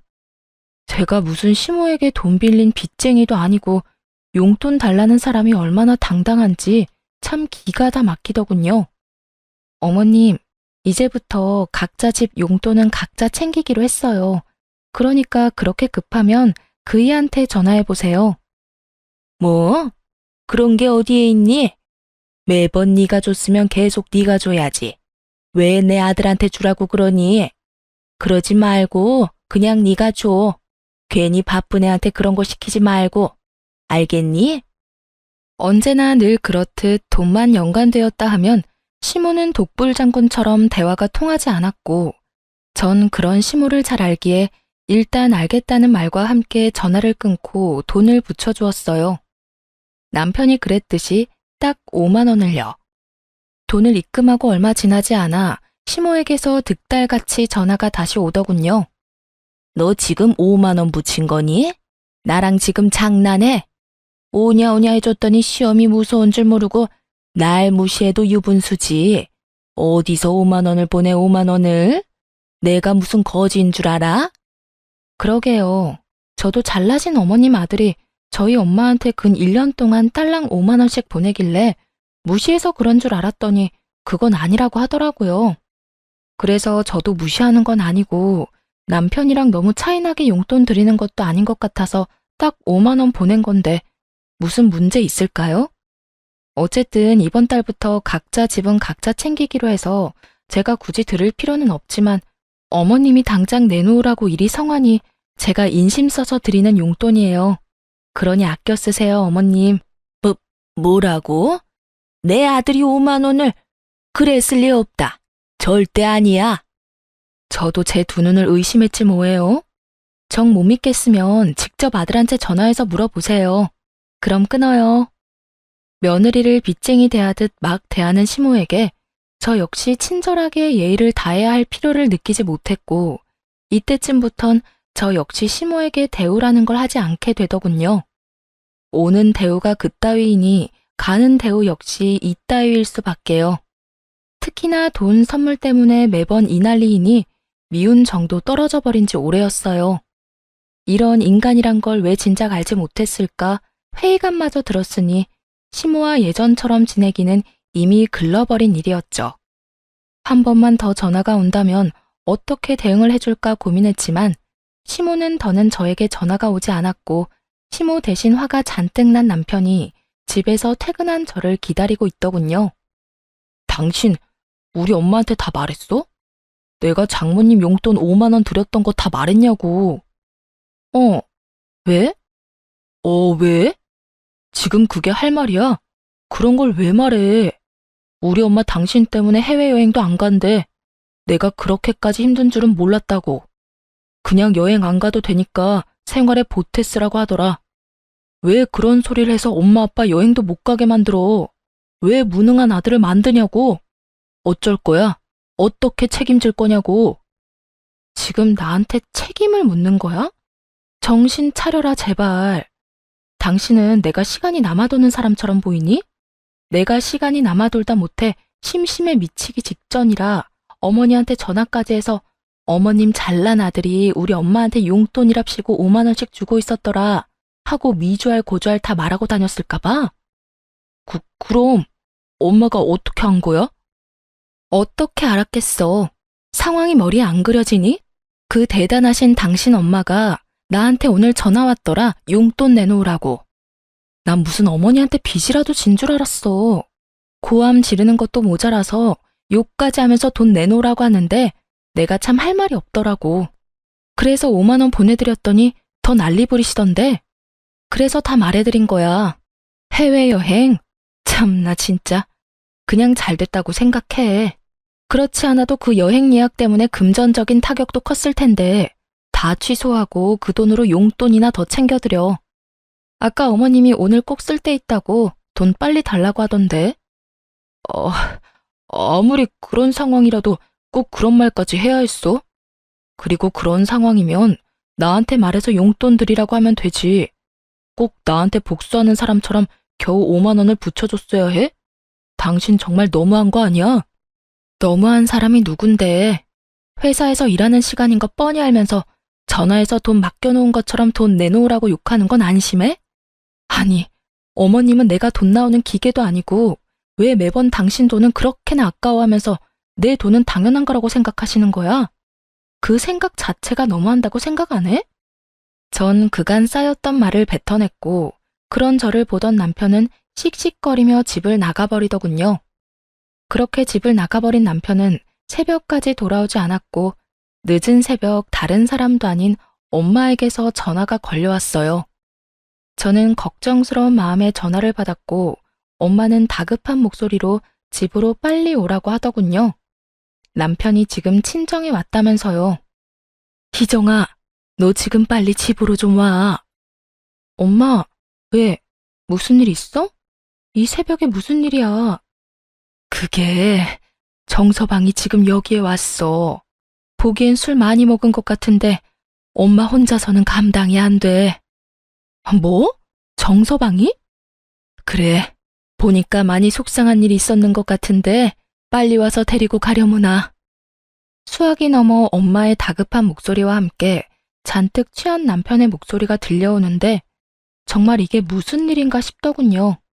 전 서둘러 친정으로 갔고 현관문을 열고 마주한 장면은 정말 최악 중의 최악, 가관 중에 그런 가관도 없더군요.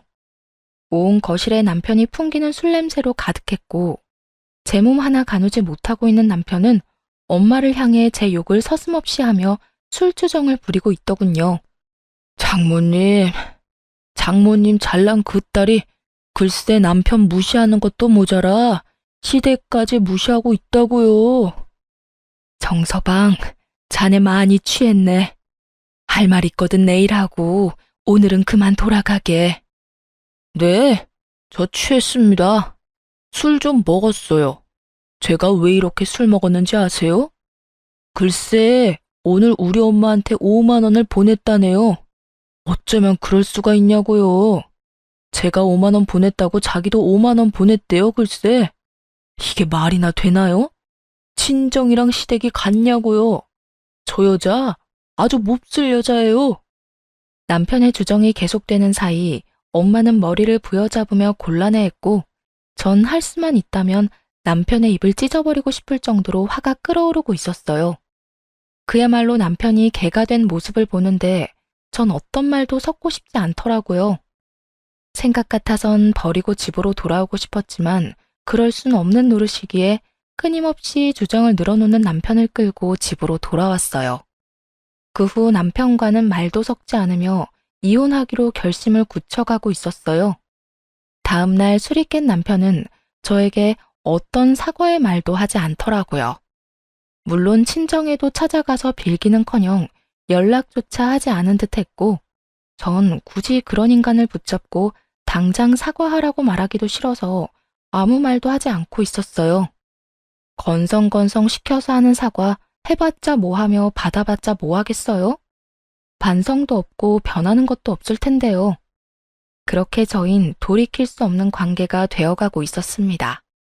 그러는 와중 시모의 생일은 다시 다가왔고 시모에게 전화가 왔더군요. 아가, 조금 있으면 내 생일인 건 알지? 네, 잘 알고 있어요. 그러면 다행이고, 이번 생일 땐 선물이나 용돈은 됐고 생일상 좀 차리거라.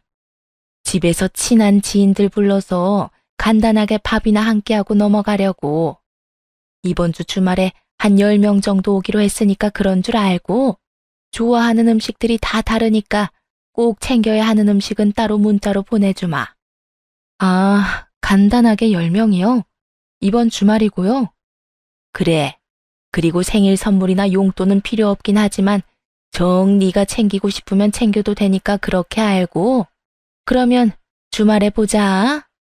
이쯤 되니 화도 나지 않았고 어쩜 저런 생각을 다 해낼까 싶어 아낌없는 찬사마저 나오더군요. 제가 전화를 끊고 헛웃음을 뱉어내고 있으니 그런 저를 보던 남편이 무슨 일이냐고 물어왔고 전 남편에게 알려주었어요. 왜? 무슨 일이길래 그렇게 웃어? 우리 엄마 아니야? 맞아. 곧 어머님 생신이잖아. 이번엔 간단하게 지인분들 불러서 생신하고 싶다네. 간단하게 한 10명 부를 테니까 와서 상 차리라고. 10명이 간단하게가 맞는 거야? 당신 생각은 어때? 생신상? 그게 왜? 그리고 10명이면 간단한 거지. 옛날에는 동네 잔치도 하고 그랬어. 그 정도는 며느리로서 당연히 해야 할 도리 아니야? 이러니 저러니 군말하지 말고 생신상이나 제대로 준비해. 엄마 친구분들도 많이 오신다고 하니까 엄마 망신당하지 않게 제대로 솜씨 발휘해보란 말이야. 언제는 자기 부모 생신인데 왜 저보고 그런 고생을 하냐며 자기 부모 생신 땐 자신이 미역국부터 해서 다 준비할 테니 신경도 쓰지 말라던 남편은 어느새 저런 골빈말이나 뱉어내는 놈으로 변해 있더군요. 기대를 한 것은 아니었는데 이렇게 변해버린 남편을 직면하고 나니 더는 이런 남자와 함께 살 이유가 없다는 생각이 들더군요. 그깟 생일상 충분히 차려드릴 수 있는 일이었지만 이때까지 일어난 일들로 인해 충분히 시댁과 남편에게 실망했고 무엇보다 이혼을 고민하는 와중이었잖아요. 친정에서 그런 잘못까지 저질러 놓고서도 관계의 개선을 위해 전혀 노력하지도 않는 남편을 보며 저 역시 가정을 지키는 것을 포기한 것이었죠. 그렇게 이혼을 결심하는 그 순간에도 시모는 눈치도 없이 생일상에 꼭 올려야 할 음식들을 문자로 보내오고 있었고 전 이렇게까지 하는 시모를 보며 이혼 통보의 날을 시모의 생일로 정하게 되었습니다. 드디어 기다리고 기다리던 시모의 생일날, 전 남편과 함께 시댁으로 향했고 당연히 양손 가득 장을 봐올 거라 생각했던 시모는 빈손으로 시댁에 들어서는 저를 보며 이렇게 말하더군요. 예, 너 왜 빈손이니? 재료는 장 안 봐서 왔니? 아, 혹시 출장 뷔페 불렀니? 하긴 요새는 그렇게도 많이 한다고 하더라. 쓸데없이 가짓수 많이 하지 말고 제대로 된 음식 몇 가지 제대로 예약하지 그랬어. 음식은 괜찮게 한다니? 오늘 오는 친구들이 입이 고급이라 걱정스럽긴 하네. 시모는 혼자 김칫국을 사발채 들이키고 있었고 저는 그런 시모와 남편에게 할 말 있다며 잠시 앉아보라고 했죠. 그렇게 시모와 남편은 제 앞에 나란히 앉았고 전 준비한 말들을 시작했어요. 어머님, 오늘 출장 뷔페는커녕 생일상 준비조차 안 했으니까 지금이라도 친구분들 오지 말라고 연락하세요. 제 말에 시모와 남편은 인상을 있는 대로 구기더니 차례대로 저에게 따져 묻기 시작하더군요. 그게 무슨 말이니? 생일상을 안 차린다니? 너 오늘 내 생일인 거 잊었니? 생일상도 안 차릴 거면 여기에 왜 온 거야? 그러게, 당신 지금 무슨 말을 하고 있는 거야? 오늘 엄마 생일상 준비하라고 했었잖아. 며느리가 돼서 그 정도는 당연히 해야 한다고 했던 내 말 잊었어? 하나뿐인 며느리가 하나뿐인 시어머니 생일상 하나 못 차린다는 게 말이 된다고 생각해? 두 사람은 사태 파악을 전혀 하지 못하고 저에게 따져묻기 바빴고 전 그런 두 사람에게 통보했습니다. 당신 말이 맞아. 그러니까 나 이 집 며느리 더는 안 할 거거든. 어머님, 저희 집 며느리 자리 반납할게요. 더는 더럽게 치사해서 못 해먹겠어요. 그러니까 제가 생신상이든 밥상이든 차릴 필요가 없지 않나요? 저의 통보에 시모는 멍하니 저를 바라보았고 남편은 득달같이 몸을 세우며 저에게 따져 묻더라고요. 뭐? 그게 무슨 말이야? 며느리를 안 한다니? 설마 이혼이라도 하자는 말이야? 이혼해. 나 더는 이런 집 며느리도 당신 부인도 못 해먹겠어. 야, 이런 일로 이혼은 무슨 이혼이야?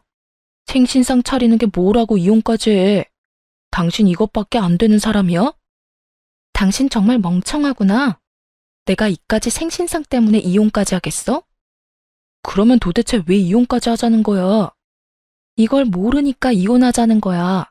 당신, 우리 친정에서 그런 일 있고 나서 우리 엄마한테 찾아가서 용서는 빌었어? 찾아가지는 못하더라도 전화로 용서는 구했냐고. 그것뿐이야. 이때까지 당신이 나한테 한 모든 행동들 너무 실망스러웠지만 꾹꾹 참았는데 더는 안 되겠어.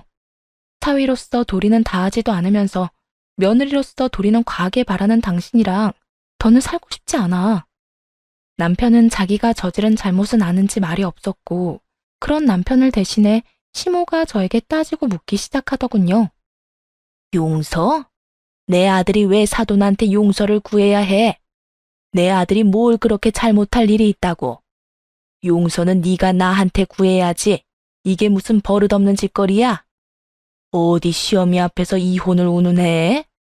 어머님 그 잘난 아들이 꼭두 새벽에 만취가 돼서 친정에 찾아갔어요. 그뿐이에요. 저희 엄마 들으라고 제 욕을 또 얼마나 했는지 몰라요. 고함은 얼마나 질러대는지 제가 참 친정엄마 별 면목이 없더라고요. 그런데 그 잘난 어머님 아들이 그런 사고를 쳐놓고 저희 엄마한테 이날 이때껏 연락 한 통 안 하고 있지 뭐예요? 그러니 제가 눈이 돌겠어요? 안 돌겠어요? 그러니 제가 어머님 생신상이나 차리고 있고 싶겠어요? 언성을 높이는 시모와 그런 시모에게 뒤지지 않을 만큼 고함을 지르는 저. 그야말로 난리도 그런 난리가 없었습니다. 시모는 믿을 수 없다는 눈빛으로 남편을 쏘아보더니 이내 남편 놈을 운운하고 나서더군요. 남자가 술 많이 마시고 그러다 보면 그런 실수쯤은 다 하는 거야. 그런 걸 잘 감싸줘야 진정한 내주지. 어디 나서서 고개를 숙이라 말라 명령질이야. 큰일할 남자한테 함부로 아무 데서나 고개 숙이라고 하면 안 되는 거야. 그리고 사돈도 다 이해하실 거다. 아무렴 사위는 백년 손님인데 이해하고 말고. 정말 그 입에서 뱉어지는 한마디 한마디가 뭐 같아 말을 섞고 싶지도 않더군요. 저는 그런 시모에게 비웃음과 함께 이렇게 말해주었습니다. 어머님은 그렇게 잘 생각하시고요. 전 전혀 그렇게 생각하지 않으니 이혼하겠습니다. 제가 이혼하고 어머님 아들 다시 그 잘나신 품에 돌려드릴 테니 이혼하거든 앞으로도 쭉 그런 아들로 그렇게 잘 키워보세요. 아마 그런 식으론 제 혼은 죽었다 깨도 힘들 테니 쭉 끼고 한평생 잘 사시면 돼요. 이 인연이 말이면 단줄 아나 어디서 그딴 막말을 해? 막말은 무슨? 진심인데요. 잘 생각해 보세요. 재혼을 한다 한들 어떤 여자가 버티고 살겠어요? 그러니까 저처럼 남의 집 귀한 자식 인생 망치지 말고 그냥 어머님 품에 쭉 끼고 사세요. 시모는 제 말에 화가 잔뜩 났는지 몸을 부들부들 떨며 제 뺨을 때려버리더군요. 한 대 맞을 각오는 했던 터라 놀랍지도 않더군요. 저는 시모에게 맞자마자 놀란 눈으로 상황을 지켜보는 남편에게 다가갔고 그대로 남편의 뺨을 때려버렸어요. 제가 남편의 뺨을 있는 힘껏 때려버리자 시모는 악소리를 지르며 저에게 달려들더군요. 내 인연, 어디서 내 아들을 때려? 네가 뭔데? 니까짓 게 뭔데 내 눈앞에서 내 아들을 때려? 오늘이 네 제삿날인 줄 알아. 내가 더 가만히 둘 것 같아? 전 악다구니를 쓰며 달려드는 시모의 팔을 붙잡아 내팽개치며 이렇게 말했어요. 제가 한 대 맞아들이니까 힘으로 저를 이길 수 있을 거라고 생각했어요? 예의상 한 대 맞아들인 거고 더는 남아있는 예의가 없어요. 그러니까 다신 제 몸에 손대지 마세요. 시모는 남편의 옆으로 고꾸라졌고 전 그런 두 사람에게 이렇게 말했어요. 이젠 정말 이혼밖에 없어. 그러니까 조용히 이혼해. 구질구질하게 굴지 말고. 저를 죽일 듯이 노려보는 시모와 망연자실한 남편 놈을 뒤로 한 채 저는 현관문을 열었고 현관문 앞은 언제 온 것인지 시모의 친구들이 줄지어 현관에 귀를 대고 있더군요. 언제 온 것인지 확실히 알 순 없었지만 한 가지 확실히 알겠는 건 저희의 다툼을 모두 들었다는 것이었어요.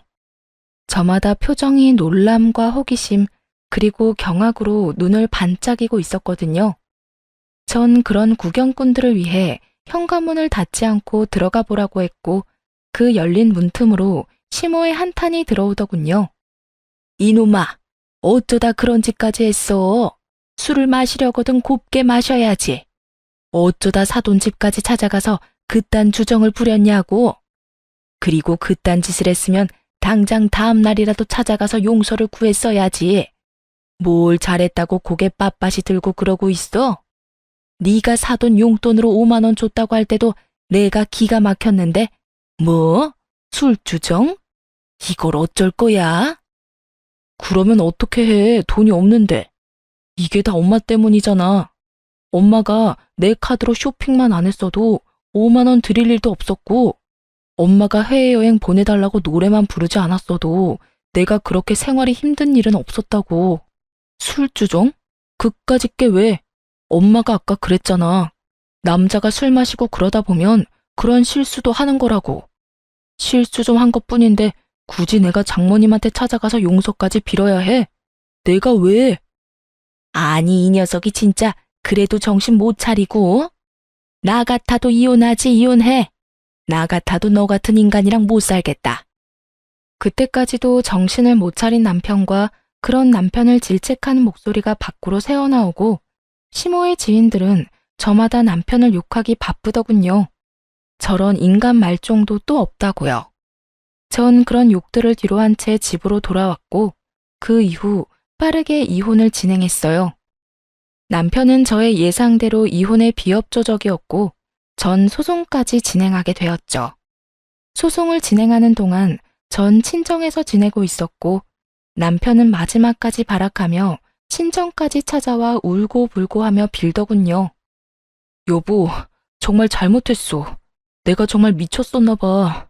막상 당신이랑 이혼해야 한다고 생각하니까 나 정말 죽을 것만 같아. 나 당신 없이 못 살아. 그러니까 사람 하나 살리는 셈 치고 한 번만 용서해주면 안 될까? 어쩌지? 난 당신이랑 살면 죽을 것 같은데? 여보, 내가 진짜 잘할게. 정말이야. 내가 이렇게 빌잖아. 진작 좀 잘하지 그랬어.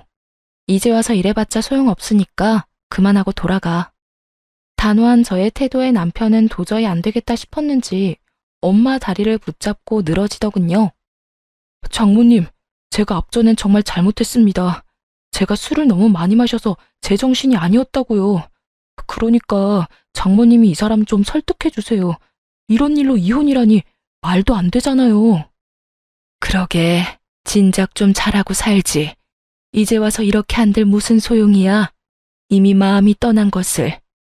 그러지 말고 일어나서 돌아가게. 나도 더는 할 말이 없네. 장모님, 그런 일 있기 전까지 제가 얼마나 잘했습니까? 이번 한 번만 넘어가 주시면 그것보다 곱절로 더 잘하며 살겠습니다. 정말이에요. 각서라도 쓸 수 있으니 한 번만 더 믿어주세요. 남편 놈은 아예 엄마의 발밑에서 눈물 콧물 다 쏟으며 애원했지만 그간 이야기를 다 들은 엄마는 마음을 돌릴 리 없었고 한참을 빌던 남편은 지쳤는지 축 처진 어깨를 하고 돌아가더군요. 그 꼴을 보는데 안쓰러운 마음이 들기는커녕 다시는 찾아오지 말라고 소금까지 뿌려주었습니다. 그렇게 이혼만 마무리되길 기다리는데 시모까지 친정으로 찾아왔더군요. 전혀 예상치 못한 시모의 방문에 이게 무슨 일인가 싶더군요. 시모는 엄마의 손을 붙잡고 울며 빌기 시작했고 그 악어의 눈물엔 다 이유가 있더군요. 사돈, 앞날 창창한 애들 이혼까지 해서 되겠어요? 그러지 말고 사돈이 설득 좀 시켜주세요. 아이고 사돈, 저한테 이러셔도 아무 소용 없어요. 이미 마음이 떠났더라고요. 마음은 떠났는데 몸만 붙잡고 살라고 할 수도 없는 노릇이고 그냥 이혼하는 게 애들 앞날을 위해서도 좋은 일 같아요. 사돈, 저 좀 살려주세요. 저도 그렇게 생각하고 그냥 이혼시키려고 했습니다. 그런데 바깥 양반이 모든 걸 알고 난리가 났습니다. 며느리 맘 안 돌려놓으면 저도 제 아들도 가만두지 않겠다고요. 그러니까 두 사람 살린다고 생각하고 다시 한 번만 설득 좀 해주세요, 사돈. 이렇게 부탁드릴게요. 시모는 아예 엄마에게 고개까지 숙이며 애원했고 그런 시모의 모습을 보며 그럼 그렇지 싶더군요. 아들이 뻔히 잘못한 걸 다 알면서도 제 앞에서 아들 편만 들던 시모가 저렇게 갑자기 고개를 숙이고 들어올 리가 없었으니까요. 평소 집안일은 시모에게 믿고 맡기는 시부는 가정 내에서 이런 일이 일어나는지도 몰랐을 테고 믿고 맡긴 결과가 아들의 이혼이라니 화가 머리끝까지 난 것이었겠죠. 거기에다 시모의 생일날 모인 지인들은 시부도 아는 지인들이었으니 시부의 귀에 이혼 사유가 들어가고도 남았을 테고요. 화를 잘 내지 않는 대신 한번 화를 내기 시작하면 끝장을 보고야 마는 시부의 정성을 잘 아는 저였기에 시모의 저 자세가 이해되고도 남더군요. 시모는 계속해서 엄마에게 매달리고 있었고 다른 사람도 아닌 시모가 그런 식으로 나오니 엄마도 남편에게만큼 강경하게 대응하지 못하고 있더군요. 전 그런 시모의 손을 휙 뿌리쳐주곤 이렇게 말했어요. 이제 와서 이래봤자 아무 소용없어요. 마음 약한 우리 엄마한테 울고불고 하면 어떻게 될 줄 아셨나 본데 이혼하는 당사자는 저예요, 저. 우리 엄마가 아니고요.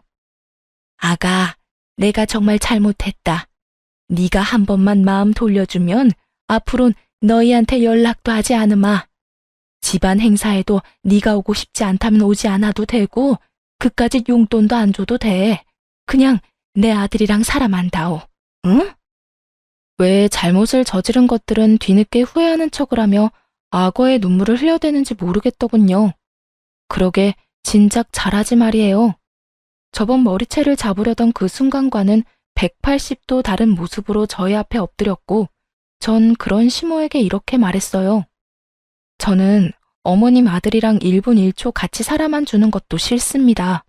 그러니까 이만 돌아가 주세요. 계속 이러면 제가 끌어낼 수밖에 없어요. 이 인연이 뭐? 끌어내? 네가 감히 누굴 끌어내? 누군 니까지 년이 예뻐서 이런 줄 알아? 나도 그 영감탱이 아니면 여기서 이러는 일도 없었어. 당장 이혼시키고 새 장가 보내면 되지. 이혼이 여자한테나 흠이지 남자한테도 흠인 줄 아니? 남자는 얼마든지 처녀한테 장가 갈 수 있다고. 그리고 사돈도 그러는 거 아닙니다. 사람이 이렇게 빌면 말이라도 그렇게 해본다고 하면 어디가 덧납니까? 얘가 누굴 닮아서 이리도 독한가 했더니 다 사돈 피었나 보네요. 시모는 마지막 발악에 가까운 막말을 쏟아내고 있었고 전 그런 시모를 끌어내며 이렇게 말했어요.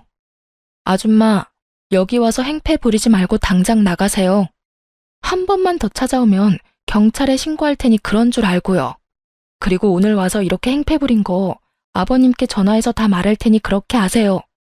질질 끌려 쫓겨난 시모는 굳게 닫힌 현관문 앞에서 한참이나 난동을 부려댔고 제가 부른 경찰분들이 오고 나서야 시모는 집으로 돌아갔습니다. 그렇게 두 사람은 찾아오지 않았고 전 소송에서 이기며 시모와 남편에게 위자료를 받고 이혼하게 되었어요. 이혼이 확정되는 당시 전 남편의 몰골은 거의 폐인에 가까웠고 그 모습을 보는데 참 통쾌하더군요. 저딴 인간 때문에 망친 제 인생이야. 앞으로 제가 열심히 행복하게 잘 살면 회생이 될 테지만 그 인간은 회생이 불가능해 보였어요. 이혼과 동시에 전 번호도 바꿔버리고 회사도 이직해 전 남편과 전 시댁의 소식은 듣지도 전하지도 않고 살고 있어요. 가끔 이혼 후 전 시모와 전 남편이 전 시부에게 정말로 쫓겨는 났을까 문득 궁금해질 때도 있지만 굳이 알아서 뭐 하겠어요.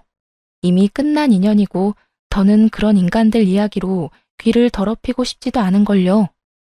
전 이직한 회사에서 잘 지내고 있습니다. 그 지옥 같은 결혼 생활에서 탈출한 지도 5년이란 시간이 다 되어가고 현재는 남자친구도 있어요. 제가 이혼한 지 3년이 지났을 때 회사에서 만난 남자로 제가 언제나 늘 최고고 제일 예쁘다고 해주는 제 눈엔 세상 누구보다 멋진 남자예요. 한번 크게 대인 상처가 있어서 그런지 아직까지 결혼 생각은 없긴 하지만 사람 일은 또 모르는 일이지 않나요? 그래서 무조건 아니다, 안 된다 생각하지 않고 마음을 열고 천천히 알아보려고요. 이로써 저의 긴 사연도 끝이 났어요. 어떠셨나요? 답답하신 분들도 통쾌하다 하신 분들도 계셨을 것 같아요. 결혼 생활을 시작할 당시 전 남편을 위해서라도 시댁과의 관계를 원만하게 유지하고 싶었고, 그랬기에 더욱 그러려니 하며 노력하고 살았습니다. 하지만 시간이 지나 지금 생각해보니 제가 잘못 생각했던 것 같아요. 아닌 건 아니고 옳은 건 옳은 건데 말이죠. 혹시나 저처럼 시댁의 과한 요구에도 가정을 지키기 위해 참고 인내하며 사시는 모든 아내분들, 부디 우리 할 말은 적당히 하고 살아요. 그러면 저는 이만 물러가 볼게요. 긴 시간 함께 해주셔서 너무 감사합니다. 다들 행복하세요.